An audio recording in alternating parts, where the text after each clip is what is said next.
Donc, bonsoir à tous. Alors, on est très heureux pour ce nouveau webinaire de X Urso d'accueillir des YouTubeurs X. Donc, c'est une activité dont vous avez tous sûrement entendu parler. Et peut-être vous ne savez pas qu'il y a des camarades qui sont très actifs sur YouTube et qui ont des contenus super intéressants. Alors, vous avez peut-être déjà regardé la vidéo de Quentin Sancier avec sa chaîne YouTube Sur le Champ, qui est consacrée à l'histoire militaire. Et donc, ce soir, nous aurons d'autres YouTubeurs X.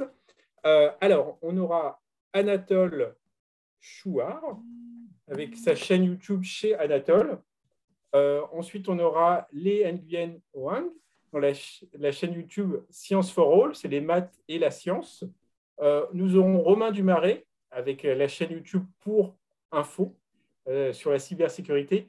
Et peut-être s'il se joint à nous, Jean-Baptiste Sirodin, qui a une chaîne sur le cinéma, S-Cinéma.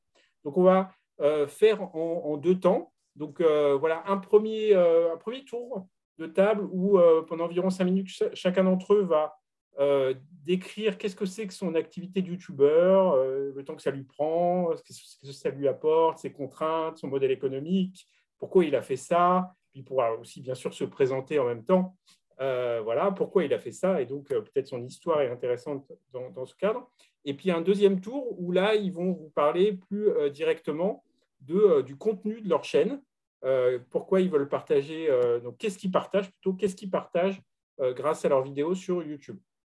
Donc voilà, donc je vais commencer par Anatole, donc avec sa chaîne donc chez Anatole sur l'environnement et plus.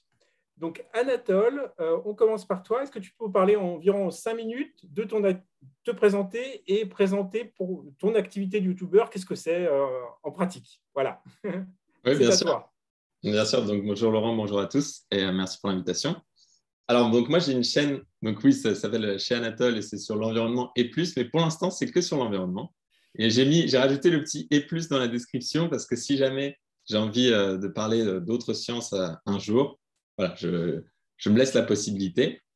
Mais oui, donc c'est sur l'environnement, le climat, le changement climatique et pour faire de la vulgarisation de tout ça.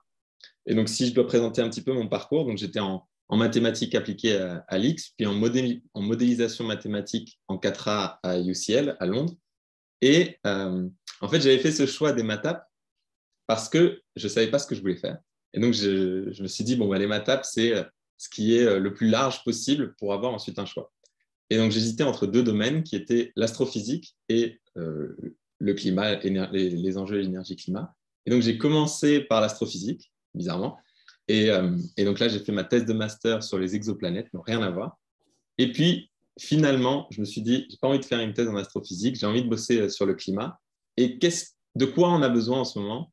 Est-ce que c'est vraiment des chercheurs? Oui, on en a besoin. Mais en fait, la recherche, elle est là, le GIEC est là. En fait, on sait ce qu'on doit faire. Mais par contre, de vulgarisateurs, est-ce qu'on en a besoin encore plus? Je me suis dit, oui, là c'est vraiment ça, en plus, ce dont moi j'ai envie. Et donc, je me suis lancé. J'ai lancé ma chaîne il y a 1 an et quelques, juste après mes études. Et maintenant, depuis septembre, je fais aussi des conférences en entreprise, au collège même, au lycée et en grande école, université pour présenter tout ça.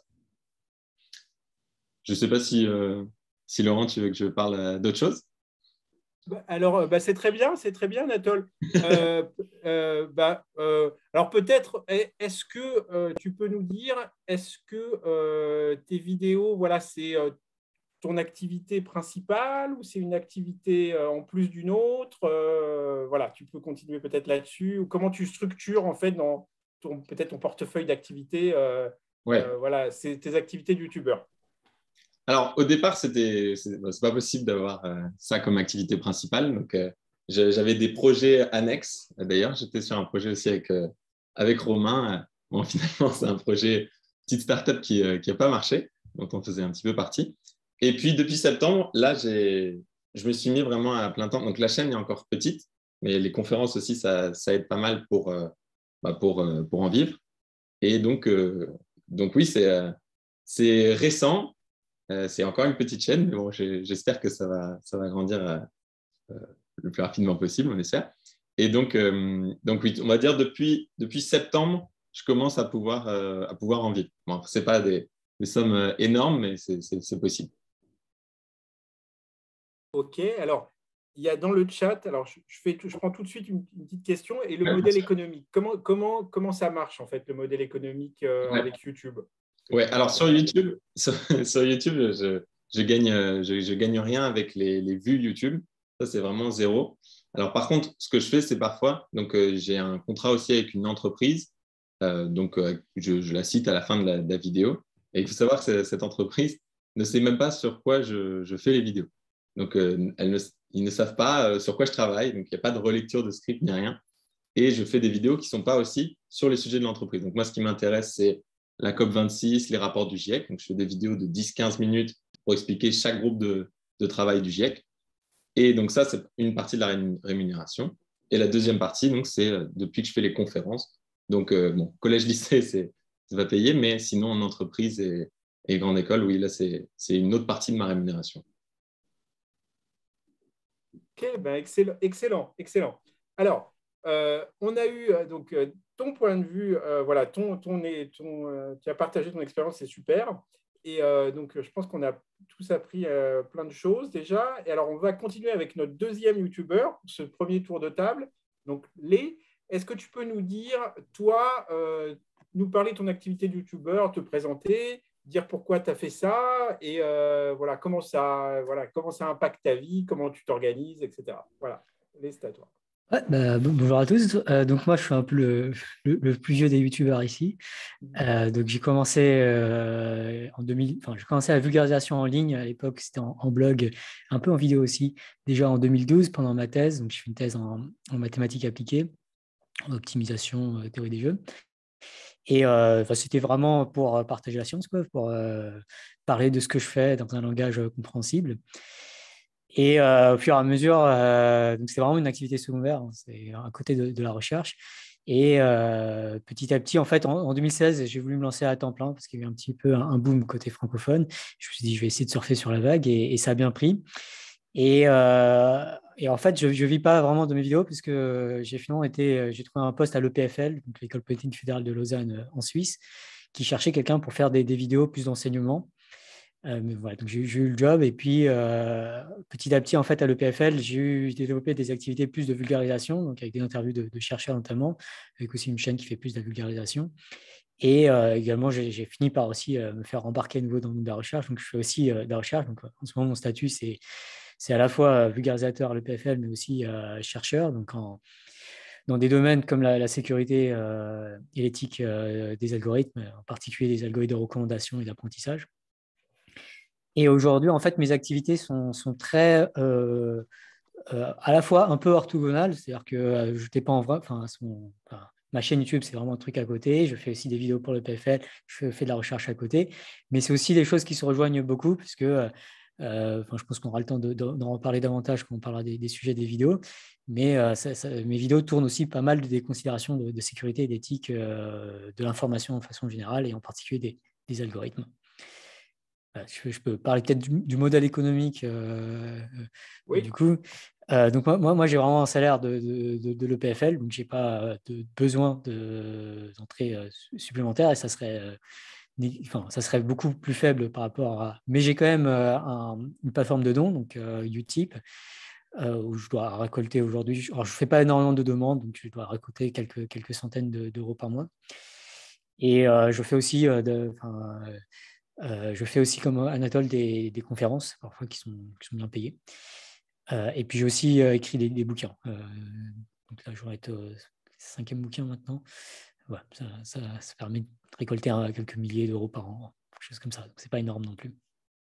OK, c'est intéressant. Alors, en fait, je vais poser les questions du chat au fur et à mesure, mais après, au deuxième tour de table, bien sûr, ceux qui n'ont pas eu le temps de répondre ou qui n'ont pas eu les questions, vous pourrez aussi donner votre point de vue. Alors, il y a deux questions.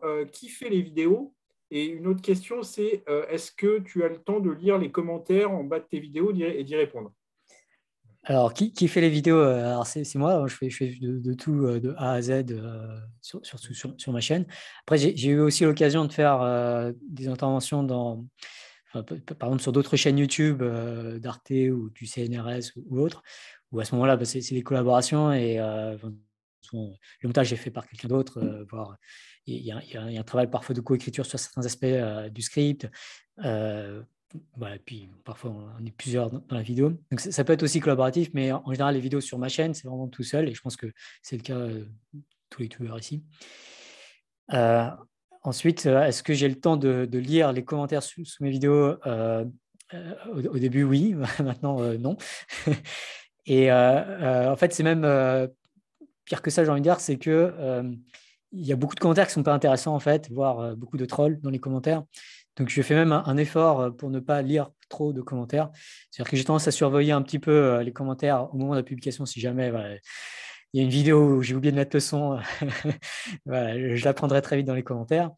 Mais si ça va, je ne garde pas plus mes commentaires que ça. Je préfère travailler sur une autre vidéo ou avoir des discussions avec des gens qui sont plus investis dans les sujets, des chercheurs du domaine, par exemple. Ok, merci Lé, c'est très intéressant. Donc on continue avec Romain. Donc Romain Dumaret, toi, tu as une autre chaîne YouTube sur la cybersécurité, tout comprendre sur la cybersécurité. Alors, est-ce que tu peux nous parler de ton activité de YouTubeur, te présenter, dire pourquoi tu as fait ça, qu'est-ce que ça implique en termes de temps, en plus de d'autres activités éventuelles? Voilà, c'est à toi, Romain. Alors, bonsoir à tous. Déjà, merci de m'accueillir, de m'inviter. Alors, rapidement, pourquoi faire cette chaîne YouTube? En fait, moi, je suis passionné par ce que je fais. Je suis passionné par la cybersécurité. Je suis d'autant plus passionné que je suis un converti, en fait. Je ne suis pas spécialement geek à la base. Pour moi, avant l'IS, c'était en prépa PTSI. Donc vraiment, l'informatique, j'ai découvert au moment des oraux, on m'a dit « Salut, tu es admissible à l'IX, dans 2 jours, tu as un écrit d'informatique, tu n'en as jamais fait pendant 2 ans, c'est normal. » Donc c'est comme ça que j'ai découvert l'informatique. Et en fait, j'ai découvert que c'était quand même assez sympa. Et puis, j'ai fait mon stage de 2e année. Mon stage d'entreprise, je ne l'ai pas fait dans une entreprise, je l'ai fait dans une ambassade de France, dans un des services défense. Et là, j'ai eu un peu une plongée d'un coup dans le monde de la cybersécurité. J'ai découvert en fait que l'informatique, on en parlait dans les négociations, un peu dans les couloirs de ces services qui parlent de défense, qui parlent vraiment sur le point de vue militaire, on se mettait à parler d'informatique. Et à l'époque, je me disais, mais mon corps, si j'osais, c'est ce que je ferais. Mais je n'avais pas prévu de passer trop de temps devant un écran. Et en parallèle, j'ai un ami qui m'a initié un peu à toutes ces communautés de cybersécurité, de hacking, un peu pour prendre le cliché. Et en fait, j'ai découvert qu'il y a plein de communautés qui s'entraident, qui progressent, qui font des challenges pour apprendre la cybersécurité. Ça marche beaucoup par des challenges, par des sites comme ça où on peut gagner des points. C'est vraiment super stimulant et très ludique comme domaine. Et donc, je me suis dit, bon, allons-y, j'ose. Et puis, quitte à passer du temps devant un écran, autant comprendre comment ça se passe. Et ça, c'est le truc qui me permet tous les jours un peu de continuer à faire de la cybersécurité, parce qu'on découvre un peu comme en prépa, où on comprenait un jour pourquoi le ciel est bleu. Là, on comprend pourquoi la Wi-Fi, ça ne marche de telle ou telle manière, pourquoi un ordinateur, parfois ça marche, parfois ça rame. Je trouve ça vraiment passionnant. Et donc, j'ai décidé de faire cette chaîne parce que j'ai vraiment découvert tout ce monde-là d'un coup, et je me suis rendu compte qu'il existait tout un monde, une sorte de monde souterrain, si vous voulez. Et donc, une fois que j'étais tombé dans le terrier d'Alice, au Pays des Merveilles, j'avais envie de partager ça. Et donc, c'est pour ça que j'en parle sur ma chaîne pour info. Et puis, c'est d'autant plus gênant qu'on n'en parle peut-être pas beaucoup, que c'est un sujet qui concerne tout le monde. En fait, il y a un certain nombre de bonnes pratiques, de choses qu'il faut faire pour se sécuriser. Pour sécuriser aussi son entreprise, son organisation. Je pense que les personnes qui vont nous voir peut-être se poser la question, est-ce que vous savez comment réagir si votre entreprise, si votre organisation se fait pirater? Donc, c'est un des sujets que j'aborde sur ma chaîne. Et donc, sur ma chaîne, il y a beaucoup de choses. Je fais tout seul, comme Lé. Je fais de l'animation, je fais du montage, je fais le script, tout ça tout seul. Et ça prend beaucoup de temps. On parlait, tu as mentionné, est-ce que c'est quelque chose qu'on fait en plus de quelque chose d'autre? J'ai un travail à temps partiel, en 4/5e, et donc 4 jours par semaine, je travaille en tant que hacker professionnel pour pirater des entreprises, des infrastructures, des sites web. Je suis également dans une équipe de réponse d'urgence à incidents de cybersécurité. Donc là, c'est un peu plus ce côté pompier. Et donc, je fais tout ça en parallèle de ma chaîne YouTube. C'est sûr que c'est un défi, c'est assez exigeant parce que c'est quand même beaucoup de travail. Mais ça me permet, voilà, niveau modèle économique, j'ai pas, comme j'ai pas de soucis parce que j'ai un salaire à côté. Et ça me donne aussi du contenu, ça me donne aussi un peu une contrainte d'être toujours dans la partie technique de la cybersécurité. Ok, merci Romain, très intéressant. Alors j'ai vu, je suis allé regarder les vidéos de chacun d'entre vous et c'est très très intéressant. Et j'ai vu que tu fais des lives aussi. Alors ça, je ne sais pas si tous vous en faites, mais ça m'a surpris. Alors qu'est-ce que ça veut dire ce type d'activité? Est-ce que comment tu as eu cette idée? Voilà, pourquoi tu fais ce genre de format de vidéo?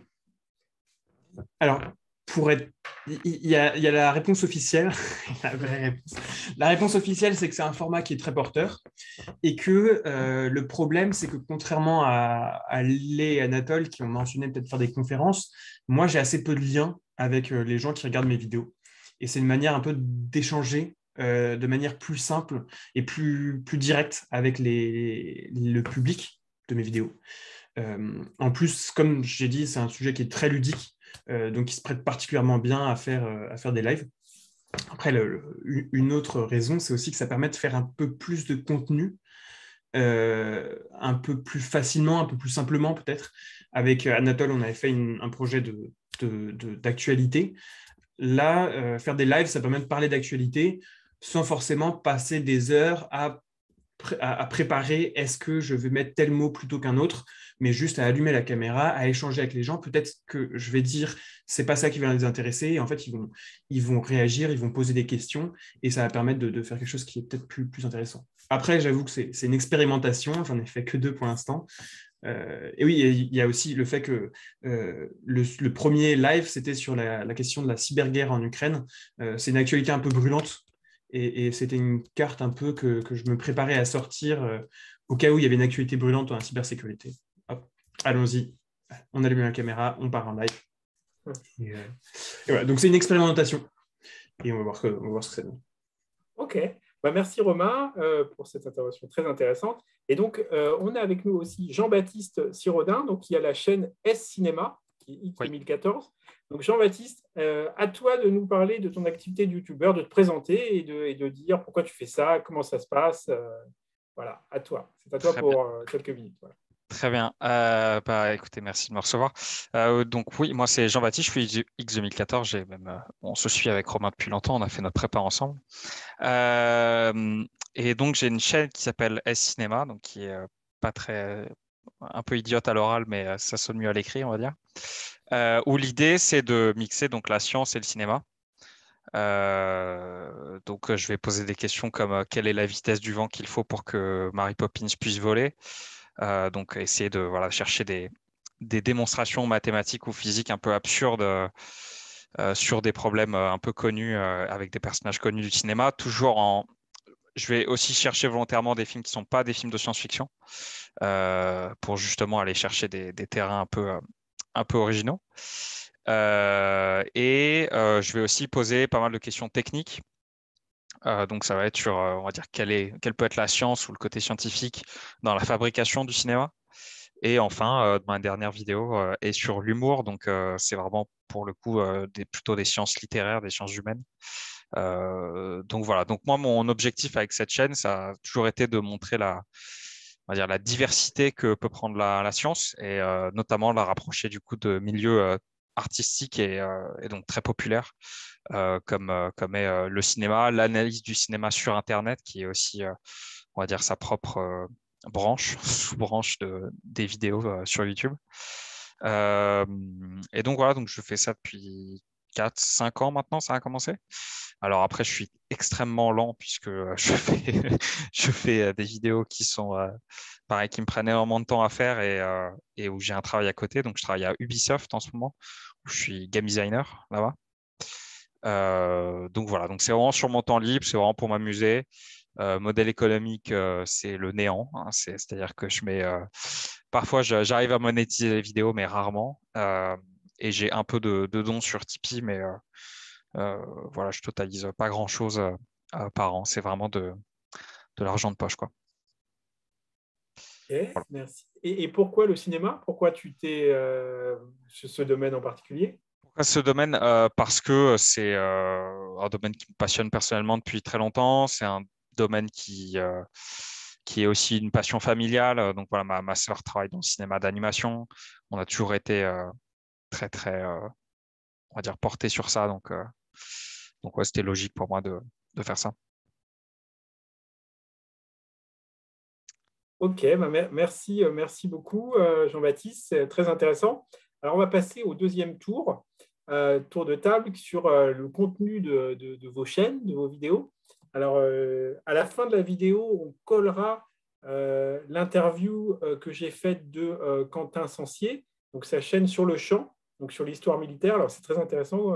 Il nous raconte que lui, il passe un mois à la BNF en train de lire des livres d'histoire militaire pour nous retracer des batailles. Alors, je ne sais pas si vous, c'est votre façon aussi d'étudier certains domaines ou vous nous direz un peu sur le contenu de vos vidéos, comment vous faites pour peut-être les préparer et comment vous choisissez les thèmes et puis les vidéos en eux-mêmes, de quoi vous parlez.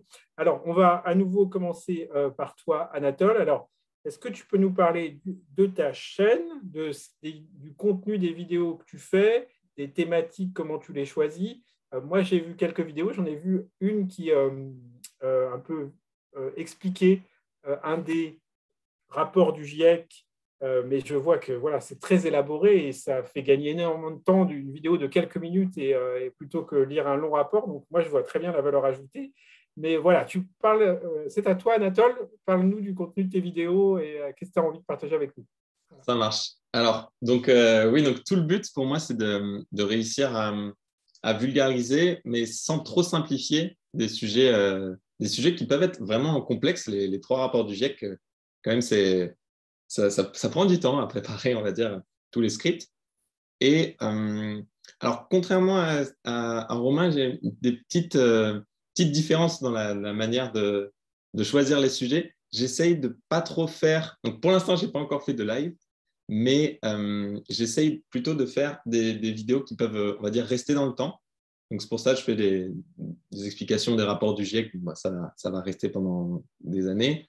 Une vidéo pour expliquer la biodiversité, des gros sujets sur l'effet rebond, sur les ordres de grandeur. Donc voilà, j'essaye de choisir mes sujets un peu plus, un peu comme ça. Et je sais que, par contre, les sujets d'actualité, ça pourrait marcher. Mais le problème avec mon domaine, c'est que les sujets d'actualité, ils sont très souvent politiques. Là, le mois dernier, pas mal de mes potes qui m'ont demandé de faire des vidéos pour analyser les programmes des candidats. Et c'est un choix personnel que je fais d'essayer d'éviter le côté politique de la chose. J'aimerais vraiment être un vulgarisateur scientifique. Donc, c'est pour ça que les rapports du GIEC, c'est parfait, parce que c'est vraiment la science. Et sinon, comment je choisis mes sujets? Il y a beaucoup de sujets, j'en ai beaucoup trop en tête aussi pour la suite. Mais c'est vraiment, par exemple, je vais prendre un gros sujet comme la crise de l'eau et je vais essayer de condenser tout ça en 10-15 minutes, mettre des animations aussi pour que peut-être un lycéen puisse être intéressé par le sujet et regarder la vidéo. Alors, excellent. Alors, je vais en profiter pour te poser les questions du chat. Est-ce qu'il y a une durée optimale pour une vidéo? Comment tu choisis les durées de tes vidéos? Alors là, je pense que le maître des algorithmes, ça doit être Lé qui sait bien comment les algos YouTube marchent, je pense. Mais, il y a vraiment deux types de durées, je pense. Il y a les vidéos très courtes de moins d'une minute qui marchent très bien en ce moment, pas que sur YouTube, mais qui marchent bien. Mais c'est absolument pas ce que j'ai envie de faire, enfin, vraiment pas. Et ensuite, normalement, les vidéos qui marchent sont au-dessus de 10 minutes, quelque chose comme ça. Mais c'est surtout, si on fait un bon contenu, normalement, c'est ça qui a plus d'importance que la durée de la vidéo. Donc, moi, ce que je me dis, c'est que j'essaye d'être dans vraiment la première case de vulgarisation. Ensuite, pour donner des sources et que les gens aillent s'informer aussi ailleurs avec... peut-être que je vais commencer à poster mes conférences, mais là, ça va être des vidéos vraiment d'une heure, donc on va voir. Mais donc, si c'est la première étape de vulgarisation, j'essaye toujours, je me dis que ça doit être faire moins de 15 minutes entre 10 et 15 minutes, parce qu'au-delà, ça veut dire que c'est des gens qui sont déjà intéressés par le sujet, et ce n'est pas vraiment le public que j'essaie d'atteindre pour l'instant. Donc ça, c'était pour la première question. Je regarde les autres. Oui, alors, il y a une longue question après, c'est de Robert Charby, qui notamment a été un peu l'instigateur, même beaucoup l'instigateur du site de la X. C'est pourquoi le format vidéo par rapport au format écrit. Il y a des gens, Robert dit peut-être le format écrit peut être plus approprié à l'apprentissage, mais le format vidéo peut permettre d'apporter d'autres choses que ne donne pas l'écrit. Est-ce que tu as réfléchi à ça? Qu'est-ce qu'apporte une vidéo par rapport à un texte? Alors, je pense que ça peut être rien que ça peut être un public différent qui va cliquer sur la vidéo plutôt que qui va cliquer sur l'article. Donc, déjà, c'est des gens complètement différents qui sont atteints. Il y en a qui vont cliquer sur les deux, mais c'est déjà ça de gagner. Et je vois aussi qu'ils mentionnent les animations, les infographies, etc. En fait, il n'y a quasiment que ça dans mes vidéos. Il y a toujours des graphiques. Je n'arrive pas à expliquer quelque chose sans mettre des graphiques de partout. Et c'est d'ailleurs pour ça aussi, on n'a pas encore parlé de podcast, mais je n'ai pas du tout l'intention de démarrer un podcast parce que justement, j'essaye plutôt que d'avoir juste un graphique qui serait affiché sur un site ou sur un journal. Là, on peut animer le graphique, l'expliquer et l'animer en même temps pour le rendre plus clair. Et sachant qu'en environnement, généralement, les graphiques sont assez compliqués, les cartes aussi, parce qu'il y a tellement de choses qui sont modélisées en même temps. Et ben, l'animation permet de vulgariser un peu plus simplement. Donc, le format vidéo, c'est aussi ce que moi, je consomme depuis 10-15 ans. Et donc, je me suis vraiment formé scientifiquement sur YouTube, je pense comme beaucoup ici. Et bon, peut-être pas, on verra. Mais comme moi, c'est ce que je consommais, c'était aussi ce que j'avais envie de faire. C'était très complémentaire aux cours qu'on avait, même au collège-lycée. C'était de la vulgarisation scientifique que je consommais, française et anglaise, américaine, australienne. Et donc, je me suis dit, c'est ça que j'ai envie de faire. C'est la vidéo qui m'intéresse le plus. Donc, c'est aussi par passion que je fais ça. OK. Alors, j'ai choisi le format vidéo. Et pour faire le lien avec la question d'après, c'est du coup, voilà, si c'est des vidéos élaborées, est-ce qu'il y a un coût? Est-ce qu'il faut un équipement? Est-ce qu'il y a du matériel à avoir pour pouvoir faire ces vidéos? Et du coup, est-ce que ça, au-delà du temps, de ton temps, est-ce qu'il y a un coût matériel pour faire ces vidéos? Alors, si on veut commencer, parce que peut-être qu'il y a des gens qui veulent commencer, des X qui se disent, tiens, peut-être j'ai envie de monter ma chaîne. Le coût, il est très faible au départ. On a tous un téléphone, il y a une très bonne caméra, un micro qui est pas mal. On se prend juste une petite lumière et c'est parti. Après, il y a le logiciel de montage. Bon, mais ça va. Après, si on veut toujours plus de qualité, oui, il y a des coûts qui vont arriver, mais ils ne sont pas du tout nécessaires. Donc, moi, je me suis pris une bonne caméra, une bonne lumière, un fond vert. Bon, et après, c'est des coûts, une dépense unique. Après, je ne pense pas qu'il y ait de gros coûts. Peut-être un coiffeur, souvent, pour aller bien à la caméra, mais sinon, pas grand-chose. OK. Ça, on peut économiser là-dessus. OK, merci Anatole, très intéressant. Alors, on continue avec les. Alors, moi, j'ai regardé aussi tes vidéos. Alors, il y en a une que j'ai adorée, c'est sur le nombre pi. J'ai appris plein de trucs. Je ne savais pas que pi, c'était 3 moins 4 tiers plus que. Enfin, voilà, une formule comme ça. J'ai découvert et il y a plein d'autres infos passionnantes. Et sur chacun de vos chaînes, il y a beaucoup de vidéos. Mais alors, celle de Lé, je ne sais pas combien il y en a, mais peut-être tu pourras nous dire combien il y en a. Mais ça a l'air impressionnant. Alors voilà, parle-nous du contenu de tes vidéos et de ce que tu as envie de partager avec les gens qui regardent tes vidéos. C'est à toi, allez. Alors, je viens de regarder, j'ai 374 vidéos, donc ça va prendre du temps à tous les regarder aujourd'hui. Donc, il y a eu pas mal. En fait, je fais souvent des séries sur un grand sujet. Et donc, la première, c'était sur la relativité générale. La deuxième, c'était sur l'infini. Et petit à petit, c'est devenu vers des sujets plus une formation maths appliquée. Donc, ça s'est dirigé de plus en plus vers l'application. Donc, il y a une série sur la démocratie sous l'angle de la théorie des jeux, une série sur le bayésianisme, donc c'est les lois des probabilités appliquées à ce qu'on appelle l'épistémologie, c'est-à-dire comment bien réfléchir. Une série sur le Covid aussi, il y avait des choses intéressantes autour du Covid. Une série sur l'intelligence artificielle et le machine learning. Et en ce moment, je fais une série sur l'éthique de l'information et des algorithmes. Et donc ça, c'est un peu les sujets que j'aborde. Il y a aussi différentes vidéos que j'ai faites, des vidéos qui sont un peu plus sur la bienveillance ou comment bien communiquer, des idées parfois un peu tendues ou plus difficiles à communiquer. Et bon, j'ai aussi beaucoup d'interviews d'autres youtubeurs avec des formats pour le coup très longs, parfois qui peuvent durer plus de 3 heures. Bizarrement, il y a aussi un public pour ça. Et puis voilà, en gros, en ce moment, le sujet qui m'intéresse le plus, c'est vraiment le problème de l'amplification et la désamplification de l'information sur les réseaux sociaux. On a parlé un peu d'algorithmes et de ce qu'ils recommandent. Je pense que c'est vraiment une question qui est importante, bien sûr pour nous en tant que youtubeurs, parce qu'on voit très bien, enfin, en tout cas, moi je vois très bien sur mes vidéos, le nombre de vues que ça fait, ça dépend énormément de à quel point la vidéo est recommandée par l'algorithme. Donc c'est intéressant en tant que youtubeur, mais je pense que c'est aussi plus important encore à l'échelle de la société, puisqu'il peut y avoir l'amplification de la désinformation, l'amplification de la haine, l'amplification des appels parfois à la violence et voire au génocide. C'est un peu les sujets qui m'intéressent, et en plus, c'est des sujets qui intersectent mes problématiques de recherche. Ok, parfait. Alors, il y a une question qui vient de s'ajouter sur le chat. Est-ce que tu accompagnes quelquefois des vidéos du texte? Oui, donc pour moi, c'est très important de sourcer énormément les contenus. Et c'est une habitude de chercheur, j'ai envie de dire, mais je pense que c'est une bonne habitude. À chaque fois dire quelque chose, mettre un lien. Donc, au début, je mettais tous les liens les uns après les autres sous la vidéo. Puis bon, je me suis dit que ce n'était pas la meilleure façon de présenter. Et en fait, maintenant, je mets le script de la vidéo avec les liens directement au moment où je dis telle ou telle chose. Donc, du coup, le transcript est disponible. Donc, voilà, s'il y a des gens qui préfèrent lire plutôt que regarder une vidéo, c'est possible. Ok, alors j'enchaîne avec la question suivante. Y a-t-il des versions en langue anglaise? Et en fait, ça me fait aussi le lien avec la question que je voulais te poser. C'est est-ce que tu cibles une audience? En fait, on remarque que vous êtes des youtubeurs francophones. Donc, est-ce que vous visez que des francophones? Mais est-ce que quelquefois, avec les fonctions traduction automatique, les sous-titrages de YouTube, est-ce que ça peut toucher aussi des gens qui parlent d'autres langues? Ou voilà. Mais bon, qui vous ciblez et notamment, est-ce qu'il y a des versions anglaises? En fait, initialement, j'ai commencé en anglais.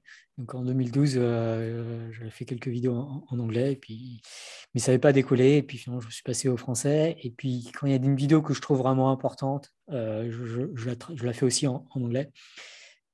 Après, je pense qu'il y a très peu d'anglophones qui vont regarder des vidéos francophones avec les sous-titres typiquement. Ok. Et ton auditoire, est-ce que tu sais si c'est des jeunes, des vieux, des étudiants Donc il y a à peu près toutes les tranches d'âge sont représentées, mais la plupart, ça va être entre 18 et 35 ans. Donc c'est peut-être aussi un peu spécifique à mes vidéos, parce que peut-être qu'il y a un niveau un peu plus technique, donc c'est peut-être plus études supérieures, quoi. Mais voilà, parce que donc, il y a des tranches d'âge peut-être plus jeunes chez d'autres youtubeurs.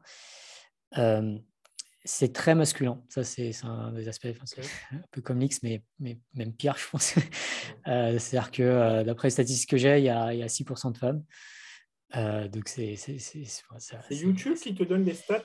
Oui, YouTube fournit des stats sur l'audience.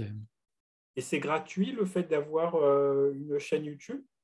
Oui, n'importe qui peut créer sa chaîne YouTube. En fait, n'importe qui a une chaîne YouTube à partir du moment où il a un compte Google. Okay. Sauf que la chaîne YouTube n'a pas de vue, pas de vidéo au début. Ok. Bah, merci beaucoup, Lé. C'est très intéressant sur le contenu de tes vidéos. Alors, on va passer à Romain. Romain, moi, j'avais justement regardé cette vidéo sur le live sur les liens entre cybersécurité, conflit en Ukraine. Donc, tu cibles des sujets, y compris d'actualité, peut-être pas facile toujours à traiter parce que c'est pas évident. Alors voilà, peux-tu nous parler comment tu choisis tes vidéos, quel contenu, comment tu choisis le thème de tes vidéos, comment tu as choisi plus généralement la thématique, tu m'as déjà un peu parlé, et qu'est-ce que tu as envie de partager avec nous sur le contenu de ta chaîne et de tes vidéos? C'est à toi. Alors, moi, c'est un cas peut-être un petit peu particulier parce que c'est l'exact opposé de ce qu'a dit Anatole, qui disait qu'il avait appris avec YouTube aussi, qui faisait un peu le contenu que lui, il avait apprécié de voir quand il s'était renseigné sur les sujets dans lesquels il a fait ses études. Moi, c'est l'exact inverse, c'est-à-dire que je fais du contenu parce qu'il n'y en a pas sur mon sujet en français. En fait, il y a très peu de choses en cybersécurité en français. Et c'est parce que tu parlais de faire des vidéos en français plutôt qu'en anglais. Pour moi, c'est un peu aussi ça le cœur du projet, c'est d'en faire parce qu'à l'heure actuelle, il n'existe un peu rien sur mon domaine en français. Il y a quelques youtubeurs qui en parlent, certains qui en parlent très très bien, mais disons qu'il faut beaucoup de choses quand même pour vulgariser. Il faut des youtubeurs qui sont juste là un peu pour donner envie d'en savoir plus, d'autres qui sont là un peu pour creuser les sujets. Et ce n'est pas le cas dans mon domaine. Maintenant, comment je fais pour choisir les sujets ? En fait, là, à l'heure actuelle, j'ai une liste de vidéos, de sujets que j'ai envie de traiter, qui est très très longue, qui me donne, je pense, du contenu pour les 3 années à venir, si j'étais à temps plein dessus. Et effectivement, et en plus, j'essaye de faire un peu d'actualité. Pour être très franc, à l'heure actuelle, j'expérimente parce que c'est encore... en fait, j'ai une chaîne YouTube qui est encore très petite, donc je suis encore dans une phase d'expérimentation. Et les actualités, c'est vrai que ça marche assez bien pour se développer. Par contre, c'est très, très exigeant. Ça demande de préparer, d'être tout le temps au courant de ce qui se passe. Ça demande de se préparer en permanence, ça demande de travailler beaucoup sur les sujets qui vont venir. Quand on faisait le projet qu'on a évoqué avec Anatole, c'était des vidéos de 2 minutes. Pour chaque vidéo de 2 minutes, il fallait passer une semaine une journée à préparer son sujet. Et donc, c'est assez exigeant comme contenu. Donc, effectivement, je faisais des actualités pour cette raison, parce que ça marche bien. En tout cas, il y en a quelques-unes qui ont bien marché. Maintenant, c'est très compliqué de faire ça régulièrement. Je vois que ma vidéo qui a un peu le mieux marché, c'est une vidéo qui rentre vraiment en profondeur sur une vulnérabilité et qui va assez loin dans la technique.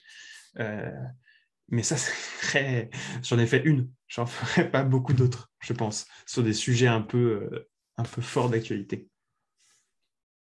Ok, merci Romain, très intéressant. Alors, je vois qu'il y a une question du chat. Est-ce qu'il y a des vidéos qui filtrent YouTube ou certaines vidéos sur YouTube? La Russie, la Chine. Alors, bon, peut-être que c'est des vidéos francophones, peut-être moins, mais est-ce que, voilà, toi qui es en plus expert en cybersécurité, est-ce que tu vois ce genre de pratique?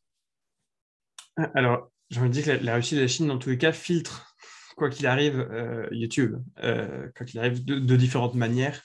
La Russie, peut-être de manière un peu plus agressive. La Chine va peut-être plutôt filtrer ils sont différemment et regarder qui regarde quoi et filtrer les commentaires. Mais oui, en fait, et ça, c'est aussi un sujet sur lequel Lé a beaucoup travaillé, qui est... là, on prend un exemple un peu simple, qui est l'exemple de censure. Et effectivement, oui, il y a des pays qui filtrent certains contenus. Je pense que moi, j'ai absolument pas la taille nécessaire pour être filtré, donc je n'ai pas trop de soucis à me faire. Maintenant, il y a quand même des modérations pour tout ce qui est cybersécurité. Par exemple, toutes les chaînes qui expliquent comment faire des tests techniques en sécurité, autrement dit, comment tester si un système est piratable ou pas, souvent, elles peuvent être bannies par YouTube parce que ce sont des chaînes qui peuvent inciter à des actions de hacking, inciter à des actions illégales. Et donc ça, c'est un peu... et ça, malheureusement, aujourd'hui, c'est géré par un algorithme qui est assez opaque. Et ça arrive que des gens qui font du contenu comme je fais en cybersécurité se retrouvent du jour au lendemain sans leur chaîne. Et ça, c'est un sujet. Et inversement, on peut se dire, est-ce que c'est pas... On a besoin d'une certaine manière d'une certaine modération.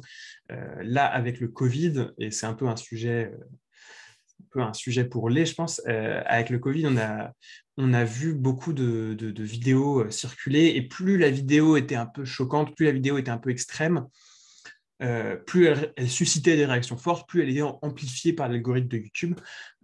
Donc, oui, il y a des pays qui filtrent les vidéos sur YouTube. Parfois, il peut y avoir des bonnes raisons, peut-être de filtrer ou peut-être en tout cas de demander à YouTube certaines actions dans son algorithme de recommandation. Ok, alors une dernière question de ma part. Est-ce que tu peux faire du teasing? C'est quoi le prochain un peu thème, sujet chaud dans le domaine de la cybersécurité que tu aurais peut-être envie d'aborder? Voilà, qui te paraît un peu l'actualité du moment ou un sujet que tu as envie d'évoquer bientôt? Alors, le prochain sujet que moi j'ai envie de traiter, en fait, c'est peut-être pas très excitant parce que c'est les fondamentaux en sécurité, en fait, là, que j'ai envie de traiter. J'ai fait un gros sujet sur les élections, mais là, mes prochains sujets, ça va être les fondamentaux pour les particuliers, comment se protéger quand on est un particulier, les fondamentaux pour les entreprises, comment protéger son réseau, parce que moi, 4 jours par semaine, j'accompagne des entreprises qui paient des missions de tests techniques. Je pense qu'il y a beaucoup de petites entreprises qui n'ont pas les moyens de payer ce genre de missions, et donc j'aimerais un peu leur donner les clés dans mes vidéos. Maintenant, sur l'actualité, en ce moment, il y a une vulnérabilité qui est un peu dangereuse parce qu'elle réunit certaines particularités qui font que potentiellement, elle peut être à l'origine d'une cyberattaque qui se réplique assez vite. Donc ça, tout le monde est un peu en alerte là-dessus. Après, si on parle du plus long terme, je vais redire quelque chose qui a déjà été dit, mais pour moi, l'enjeu principal de la cybersécurité dans le futur, ça va être un peu qui possède les données. En fait, nous, notre travail, c'est de sécuriser les systèmes qui stockent des données qui sont sensibles. Maintenant, si tout le monde donne volontairement ces données sensibles à des acteurs qui ne sont pas forcément bien intentionnés, on aura beau faire des systèmes très complexes, en fait, si des grandes entreprises multinationales arrivent à vous convaincre que ça vaut le coup de leur donner toute votre vie personnelle, toute la technique du monde ne pourra pas stopper ce piratage. Ok, excellent. Alors peut-être toute dernière question avant que je parle à Jean-Baptiste. Est-ce que les pubs qui coupent les vidéos, et les moments où elles passent, ça échappe à ton droit de regard, ou est-ce que tu as le droit de regard un peu sur les vidéos, sur les pubs que passe YouTube? Alors, je crois que dans tous les cas, on n'a pas on n'a aucun droit de regard sur le contenu des vidéos. Ça, il me semble que c'est juste pas possible, de la manière dont fonctionne YouTube. On peut choisir, est-ce que c'est au début, est-ce que c'est à la fin, est-ce que c'est des bannières qui s'affichent au milieu. Moi, personnellement, j'ai peut-être 2 vidéos qui sont monétisées. Je considère qu'en fait, vu que j'ai un travail à côté, c'est pas vraiment le but de mes vidéos. Et je préfère que ce soit une information qui soit accessible à tous. Donc je mets personnellement pas de pub sur mes vidéos. Et je vais même un petit peu plus loin parce que j'ai fait une vidéo qui explique comment se passer, comment avoir accès à tout YouTube sans pub. Donc je vais même un petit peu plus loin et c'est même un peu provocateur par rapport à l'algorithme de YouTube, je pense. Ok, bah, merci beaucoup Romain, très intéressant.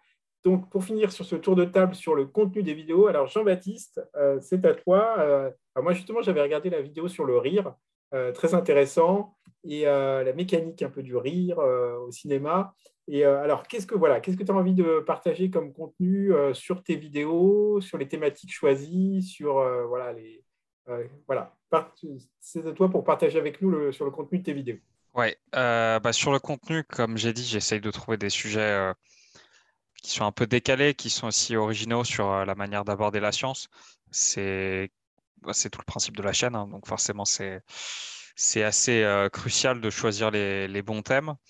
Donc voilà, je me base pas sur l'actualité, étant donné aussi mes temps de production. Hein, aujourd'hui, une vidéo, ça me prend plusieurs mois, voire plus d'une année à faire. Donc forcément, je dois avoir un sujet qui, comme Anatole a dit, qui dure dans le temps aussi, donc qui soit pertinent à tout instant. Donc ensuite, j'ai établi assez rapidement une liste de sujets qui m'intéressaient. Ce qui est intéressant, c'est que la plupart du temps, quand je commence sur un sujet, en fait, ça bifurque sur autre chose. Donc, je me laisse aussi la possibilité de pivoter en cours de production, que le sujet, on va dire, change assez organiquement. C'est ce qui s'est passé pour l'humour, hein. L'humour, c'était pas censé être aussi fourni. C'était une vidéo sur autre chose à la base. Et au final, voilà, ça a dérivé, ça accroît organiquement au fur et à mesure de mes recherches sur le sujet et au fur et à mesure de mes lectures.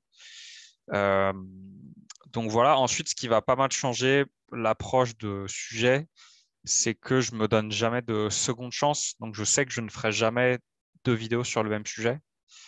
Bon, déjà, je ferai un nombre très limité de vidéos puisque la prochaine sera la dernière, mais c'est aussi une manière de, on va dire, dans le traitement du sujet, voilà, j'ai pas le choix, je suis obligé de le réussir et je suis obligé de le traiter qu'une seule fois.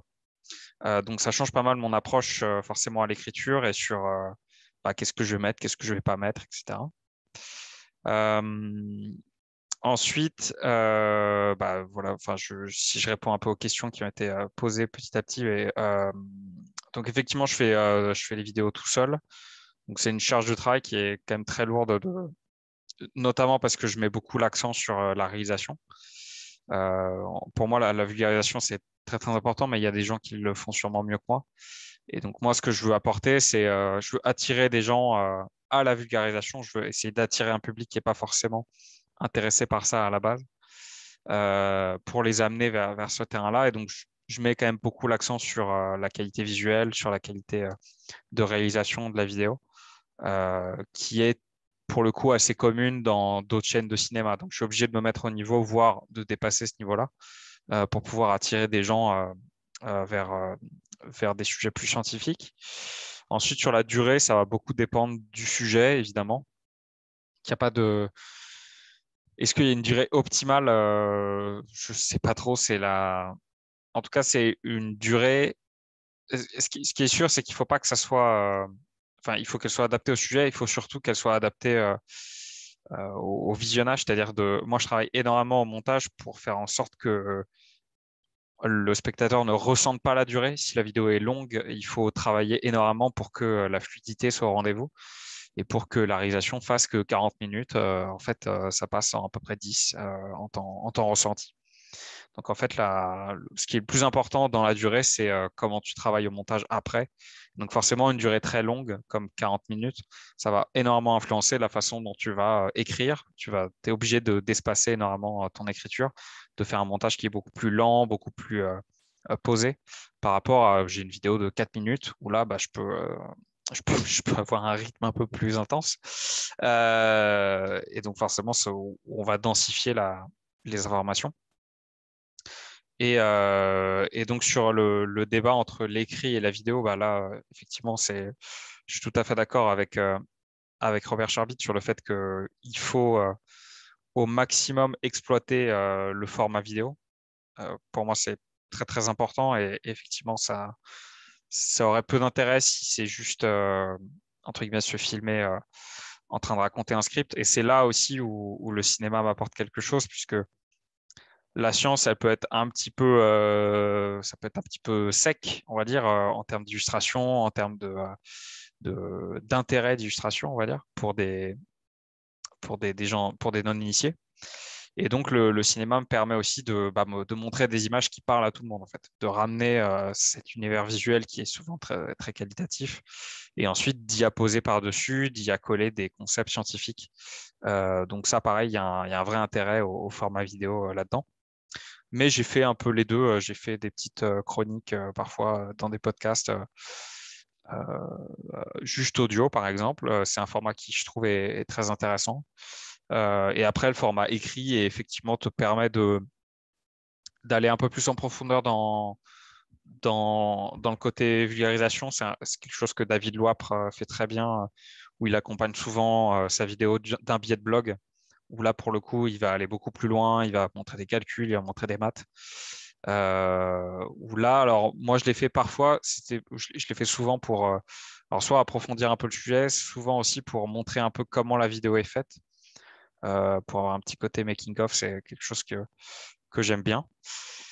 Et ensuite, en termes de coût matériel, ça peut monter assez vite, notamment quand on cherche à faire des trucs de bonne qualité en termes de réalisation. Donc forcément, ça demande notamment un matériel PC qui est assez coûteux, euh, notamment si on veut faire des effets un peu élaborés. Là, je fais pas mal de 3D en ce moment, donc ça demande quand même une machine un peu puissante pour faire tourner tout ça. Et puis ensuite, ouais, caméra. Mais c'est vrai qu'en termes matériel, on va dire en prenant tout en compte, PC, caméra, lumière, etc., on va facilement à 3 000 euros, voire plus, d'investissement, on va dire. Donc voilà, je ne sais pas s'il y a d'autres questions. Oui, alors peut-être une question intéressante aussi, c'est comment se faire connaître? Comment se faire connaître en passant par Exsurso, évidemment. Comment se faire connaître? Alors déjà, la vulgarisation, c'est un petit milieu. Donc on se connaît à peu près tous et on s'envoie tous des fleurs sur les réseaux sociaux. Donc ça aide on va dire, le bouche à oreille. Et effectivement, il faut être présent sur les réseaux sociaux. Il faut essayer de faire des choses. Alors moi, j'ai eu doublement de la chance puisque donc, j'ai participé à un concours de vidéastes que j'ai remporté en vulgarisation, qui s'appelle le Frames Festival. Et un des membres du jury était un YouTuber très célèbre, puisque c'est Cyprien, qui a un peu plus de 10 millions d'abonnés maintenant, et qui un jour a partagé ma chaîne dans une vidéo, ce qui fait que je suis passé de 25 000 abonnés à 110 000 en une journée. Donc ça aide à se faire connaître. Voilà. Ouais, ça, c'est un sacré jump. Voilà. Ok.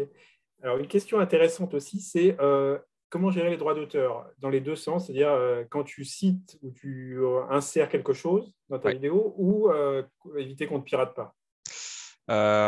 Alors, YouTube gère tout ça pour toi, entre guillemets. Donc, effectivement, au montage, alors il y a quand même le droit.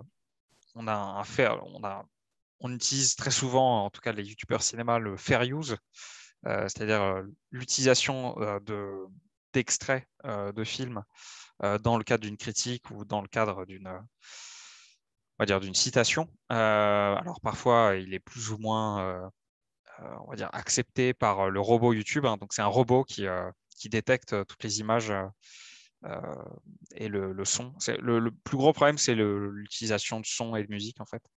Parce que les images, on n'a pas trop de problèmes, généralement. Et pareil, pour surveiller qu'on ne se fait pas pirater, en fait, le robot marche dans les deux sens. C'est-à-dire que le robot va automatiquement flaguer des contenus qui ne sont pas à toi, donc Warner Bros. Ou etc. Et, euh, et à la fois, si quelqu'un utilise tes vidéos de manière, pareil, beaucoup trop, si quelqu'un la reposte sur sa chaîne ou des choses comme ça, YouTube, normalement, devra te prévenir aussi de ça. Donc tout ça, c'est géré et automatisé par YouTube, ce qui rend aussi, quand l'application des droits d'auteur est abusive, ça rend les démarches en tant que créateur extrêmement complexes, dans le sens où si le robot YouTube décide que ma vidéo maintenant, on va dire, utilise un extrait de Warner dont j'ai pas le droit, je peux pas contester ça vraiment. C'est-à-dire que YouTube aujourd'hui ne donne pas suffisamment de support aux créateurs pour ça. Et c'est extrêmement complexe de contester ce genre de décision. En termes de droit, pareil, l'application du droit d'auteur, de toute manière, sur Internet, on va dire la façon dont le droit d'auteur est envisagé aujourd'hui n'a pas du tout été adaptée aux utilisations Internet actuelles. Ce qui fait qu'on est dans un flou juridique qui arrange bien YouTube, on va dire, et qui surtout arrange les, les ayants droit énormes comme Warner ou autres. Et donc voilà, donc à partir de ce moment-là, si par exemple une vidéo est flaguée comme comme utilisant du matériel copyrighté, ce qui peut être le cas sur certaines de mes vidéos, dans ce cas-là, je ne reçois pas de pub, je ne reçois pas on va dire l'argent des pubs que je peux mettre dessus. Et surtout, je ne contrôle pas s'il y a des pubs qui sont mises ou pas. C'est-à-dire que si je veux mettre uniquement une pub à l'entrée de la vidéo, mais pas pendant, si la vidéo est flaguée comme étant, on va dire, comme utilisant un extrait de film de Warner, et ben Warner, par défaut, va mettre des pubs toutes les 2 minutes sur les vidéos, ce qui évidemment est extrêmement gênant pour on va dire pour une vidéo longue ou pour une vidéo sur laquelle vous avez travaillé pendant plusieurs mois. Se faire interrompre le visionnage en permanence, c'est quelque chose qui est bien sûr assez problématique. Donc voilà, donc c'est une gestion assez complexe et il faut faire beaucoup de tests. Donc en fait, avant de sortir une vidéo, ce qui est bien, c'est que le comportement du robot est plutôt consistant, plutôt. Ce qui permet de faire des tests. Donc en fait, j'ai une chaîne un peu poubelle où pendant que je fais mon montage, en fait, je vais régulièrement poster le résultat du montage pour interroger le robot sur le fait, est-ce qu'il y a des problèmes de copyright ou pas. Et j'avance comme ça. Alors, on peut avoir des mauvaises surprises quelques jours après, puisqu'il peut y avoir des flags manuels, c'est-à-dire des gens de Warner. Il y a des gens de Warner qui sont payés pour surveiller un peu YouTube et flaguer manuellement des choses. Ça m'est arrivé. Ce qui est pas très gentil, mais sur lequel je peux pas faire grand-chose. Ok, merci Jean-Baptiste. Alors, je vais te poser les 2 dernières questions avant qu'on rentre l'antenne. Alors, est-ce que tu utilises Utip ou Tipeee? Au Tipeee, oui. Et est-ce que tu es responsable juridiquement du contenu haineux, illégal qui peut être posté sous tes vidéos? Oui. Donc, contenu Utip et Tipeee, oui. Donc, moi, j'ai un Tipeee qui me rapporte, où en fait, je ne l'active pas par mois, je l'active par vidéo. Donc, je considère que le type, on va dire, ne devrait pas être activé par mois, puisque je suis très, très, très irrégulier. Mais c'est plutôt à la sortie de chaque vidéo, ça active le type. Et donc, aujourd'hui, j'en suis à peu près 400 € par vidéo. Donc, il y a eu, c'est plus, on va dire 400 € aujourd'hui, mais pendant très longtemps, ça a été 50, hein, mais ça a un peu explosé avec les 2 dernières. Mais bon, c'est 400 € par an, on peut se dire. Et est-ce qu'on est responsable juridiquement? Non. Alors, les personnes, ce que les gens oublient un peu sur Internet, hein, mais chaque personne qui écrit le commentaire est responsable juridiquement. C'est-à-dire que si il y a un commentaire haineux ou illégal qui est posté sous ma vidéo, alors techniquement, moi, je pourrais porter plainte directement. Et ensuite, en fait, YouTube serait obligé de collaborer avec la justice française pour donner l'IP, voire le nom et prénom de la personne qui a été qui est responsable de ce commentaire-là. Donc non, moi je ne suis pas du tout responsable. Par contre, je peux faire de la modération dessus. Donc on a des outils de modération en tant que YouTubeur. Ça rejoint aussi la question sur les commentaires. On a des outils pour voir tous les commentaires qui sont postés en temps réel, par vidéo, etc. On peut répondre évidemment à tout. On a aussi un filtrage de tout ce qui est commentaires spam, etc. Et on peut directement, nous en tant que créateurs, sur notre propre chaîne, modérer. Donc ça veut dire supprimer les commentaires qui nous paraissent non essentiels, on va dire, pour dire ça gentiment. Mais bon, en tout cas, pour moi, j'ai eu de la chance sur le fait que ça soit arrivé très très rarement. Donc voilà. Merci beaucoup Jean-Baptiste, hein, c'était aussi très intéressant. Alors, je crois qu'on a eu un bon panorama d'activités de nos 4 youtubeurs X ce soir, plus un quatrième, donc Quentin, qui a une chaîne sur l'histoire militaire, qu'on va entendre en vidéo juste après. Donc, moi, je vous remercie beaucoup. Merci beaucoup c'était vraiment passionnant. C'est ce que disent les gens dans le chat. Vraiment très intéressant. Peut-être que ça donnera des idées, des vocations à d'autres. Et surtout, envie de regarder vos vidéos parce que c'est vraiment passionnant. Moi, j'ai découvert et je trouve ça génial. Et je pense que plein de camarades aussi devraient regarder parce qu'il y a plein de choses très utiles à apprendre. Je vous remercie beaucoup. Un très grand merci. Et puis, voilà, je vous souhaite une très, très bonne soirée. À bientôt. Merci beaucoup. Au revoir. À bientôt. Bonne soirée. Merci beaucoup. À bientôt. Bonjour Quentin. Bonjour. Donc, je vais te présenter très rapidement. Alors, cette vidéo elle a été enregistrée le 13 avril et on l'ajoute à la vidéo avec les autres YouTubeurs on vient d'entendre. Donc, Quentin Sancier est X 2012 et il anime des vidéos. Il monte et réalise des vidéos de sa chaîne YouTube sur le champ, notamment sur voilà, des grandes batailles, des épisodes militaires du passé, et puis donc, il nous en parlera plus en détail. Mais j'ai envie de commencer par une première question à toi, Quentin. C'est alors pourquoi tu as fait cette activité de youtubeur et qu'est-ce que c'est en fait que d'être un youtubeur Est-ce que tu peux nous en parler un peu? Bah alors, moi, à la base, c'était purement personnel, c'est-à-dire que j'étais dans le Binet JTX. Et une fois que je suis passé, j'ai quitté le Platal, en fait, ça me manquait de faire des vidéos, ça m'avait vraiment plu. Et donc, j'ai cherché un domaine dans lequel je pouvais me motiver à faire des vidéos. Il s'avère que j'avais la passion de l'histoire de la guerre.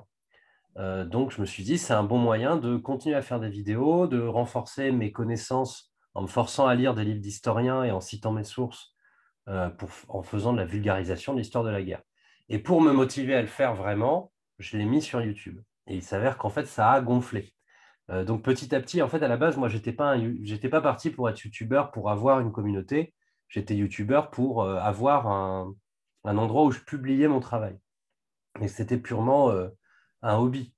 Et en fait, ça s'est transformé en activité quand, avec l'augmentation de la taille du public, j'ai commencé à me dire, merde, en fait, on me prête une autorité, une légitimité à parler d'histoire de la guerre, donc il va falloir que je solidifie mon propos. Et donc, petit à petit, le temps que ça a pris dans ma vie a augmenté jusqu'à ce qu'en fait, je me professionnalise quasiment, puisqu'aujourd'hui, je vis des dons que me font les gens pour mon travail sur YouTube. Donc aujourd'hui, ça me prend un plein temps, quoi.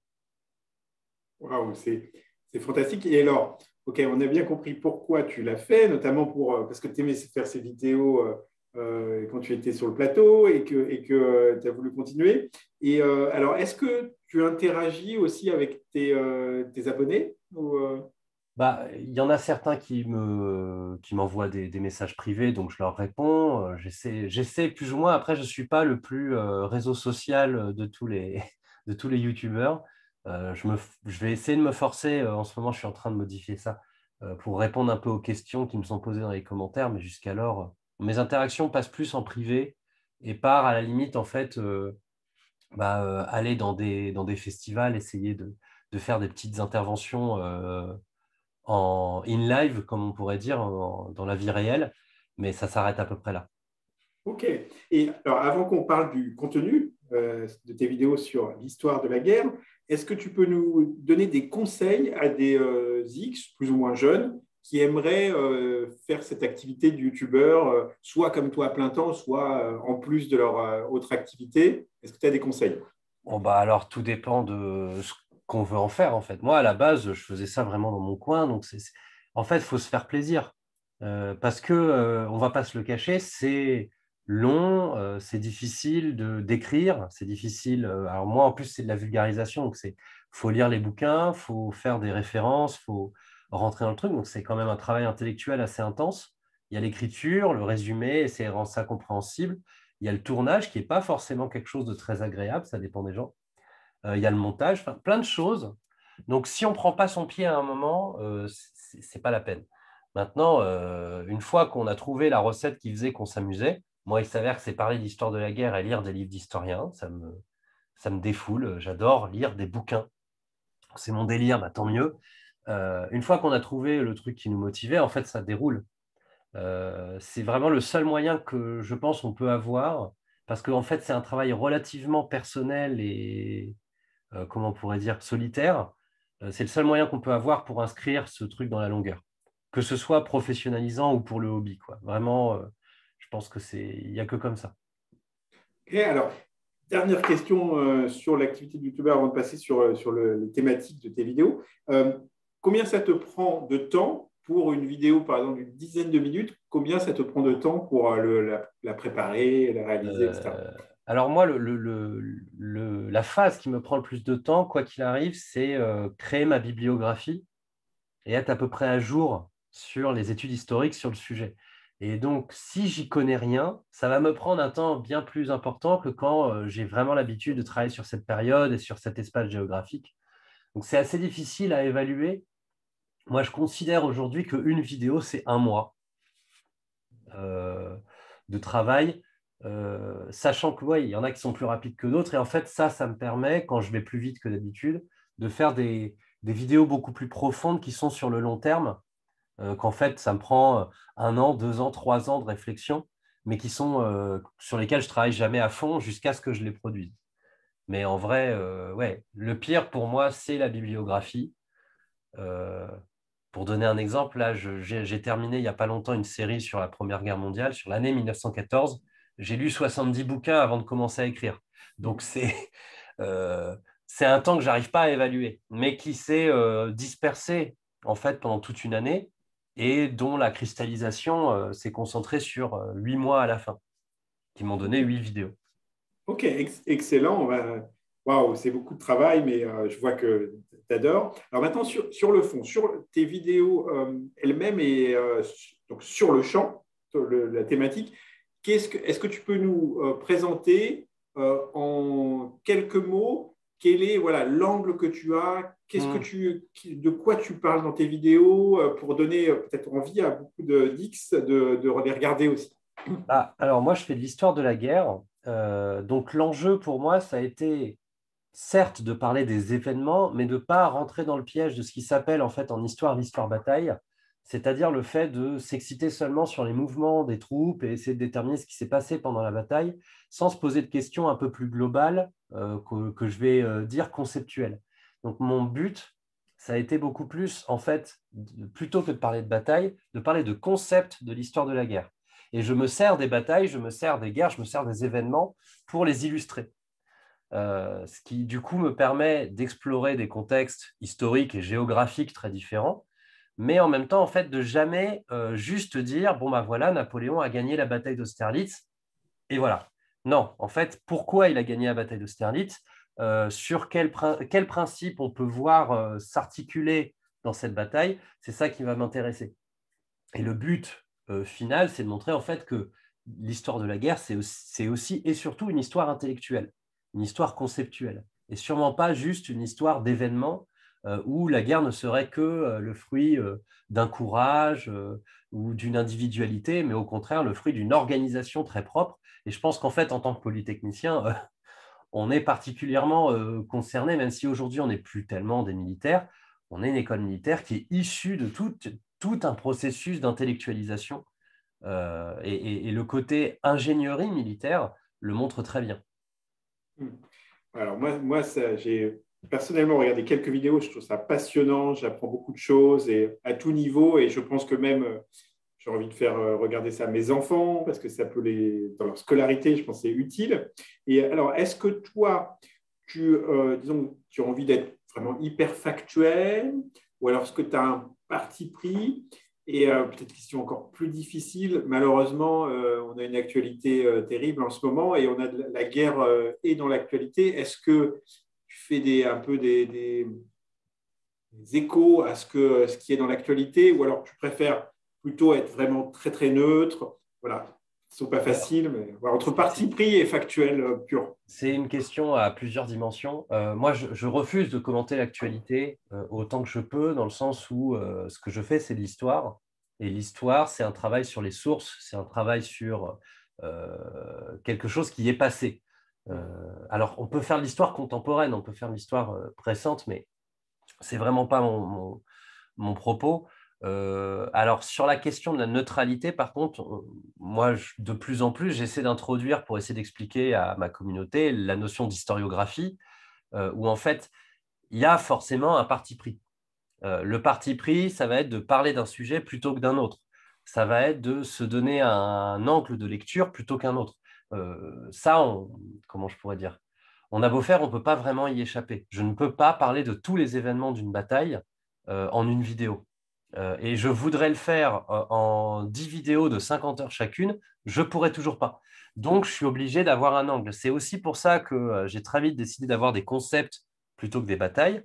C'est que le concept dirige par lui-même l'angle sous lequel je vais analyser la bataille. C'est-à-dire que si je parle, un exemple très récent de la bataille de Wagram, pour illustrer le principe de la concentration des feux d'artillerie, je vais me concentrer sur les phases de feu de l'artillerie. Et donc, je vais un peu plus ignorer les autres éléments, mais ce n'est pas très grave, parce que le but, ce n'est pas d'avoir une connaissance encyclopédique de chacun des régiments à chaque minute de la bataille.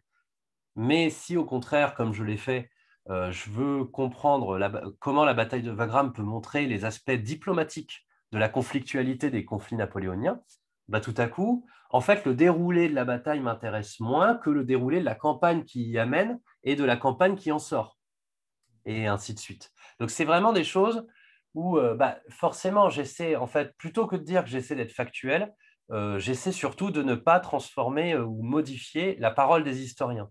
C'est eux les chercheurs, c'est eux qui produisent le savoir dans ce domaine, et je les cite et je m'appuie sur eux, et s'il y a des disputes entre eux, j'essaie de le rendre le mieux possible au public. Et c'est tout. Je ne suis pas un producteur de savoir, je suis un transmetteur. Mais les producteurs, c'est les historiens.